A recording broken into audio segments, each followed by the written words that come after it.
আসসালামু আলাইকুম বন্ধুরা, চলে আসলাম মায়ের রান্না করে। আশা করি আপনারা ভালো আছেন। আলহামদুলিল্লাহ আমিও ভালো আছি। আজকে রান্না করব হলো চিংড়ি মাছ ভুনা করব, গলদা চিংড়ি। দেখেন কিভাবে করি। কড়াই বসাই দিছি, এখন তেল দিয়ে দিব।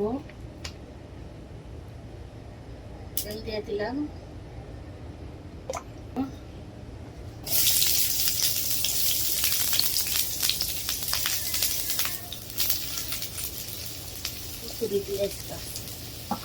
লবণ দিয়ে দিলাম পরিমাণ মতো। পেঁয়াজটা ভেজে নেব।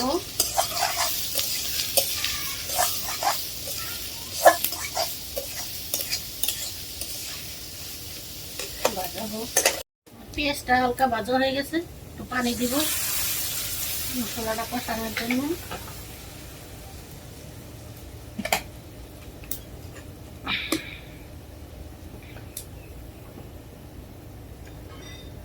হাফ চামচের মতো আদা রসুন বাটা দিয়ে দিলাম, হাফ চামচ ধনিয়ার পাখি দিয়ে দিলাম, একটু জিরার পাখি দিয়ে দিলাম, হাফ চামচ হলুদের পাখি দিয়ে দিলাম, হাফ চামচ মরিচের পাখি দিয়ে দিলাম।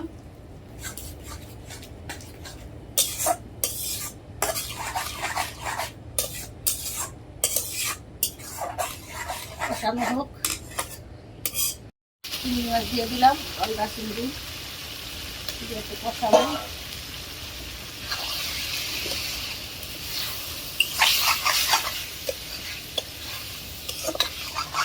কষানো হোক, কষানো হয়ে গেছে, একটু পানি দিব সিদ্ধ হওয়ার জন্য। খালি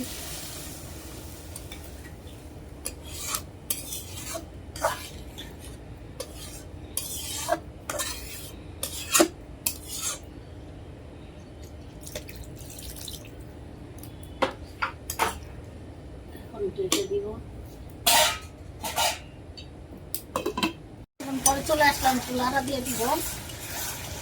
এখনো হয় নাই, একদম বোনা বোনা করবো।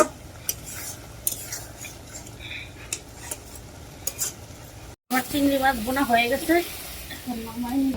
দেখুন বন্ধুরা, আমাদের গলদা চিংড়ি ভুনা রান্না করা শেষ। কালারটা কত সুন্দর হয়েছে দেখতে পাচ্ছেন। এভাবে রান্না করে খেয়ে দেখবেন, অনেক ভালো লাগে। আমাদের ভিডিওটি আপনাদের কিরকম লাগলো তা অবশ্যই কমেন্ট করে জানাবেন। লাইক, শেয়ার, সাবস্ক্রাইব করবেন। আবার নতুন ভিডিও নিয়ে আপনার সামনে হাজির হব। ততক্ষণ ভালো থাকুন, সুস্থ থাকুন। আল্লাহ হাফেজ।